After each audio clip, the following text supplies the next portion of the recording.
सोलापूर सिद्धरामेश्वरांच्या पावननगरीत जिहादी मानसिकतेच्या लोकांनी मंदिर समितीच्या असलेल्या जागेत वक्फ बोर्डाचा दावा सांगत व्याजाने दिलेले पैसे चक्री व्याज घेऊन ही जातीवाचक विधान करून महिलांवर विनयभंग करत दलित हिंदू कुटुंबावर प्राणघातक हल्ला केला। या प्रकरणात महिला परवीना बागवान व साथीदार आयान बागवान, इरफान बागवान, जीवन साळुंखे व इतर अज्ञात 10 जणांनी मनीषा बनसोडे नामक निष्पाप महिलेवर अतिप्रसंग करून विनयभंग केला। वृद्ध व आजारी महिलेस जातीवाचक शिवीगाळ करत जीवे मारण्याचा अयशस्वी प्रयत्न केला। बादल बनसोडे नामक वृद्ध महिलेच्या मुलास जीवे मारण्याची धमकी दिली। इरफान बागवान, आयन बागवान। जय श्रीराम। मी शिवराज गायकवाड, अध्यक्ष ओमसाहेब प्रतिष्ठान महाराष्ट्र राज्य।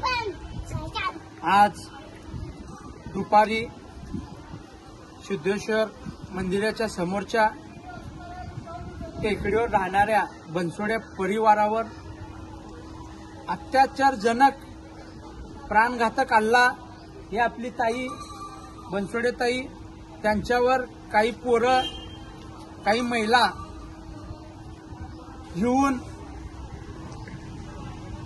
दाग दाखवून त्यांच्यावर त्यांचे कपडे फाडून त्यांच्यावर अत्याचार केले। हे बनसोडे मावशी सिद्धेश्वर मंदिरमध्ये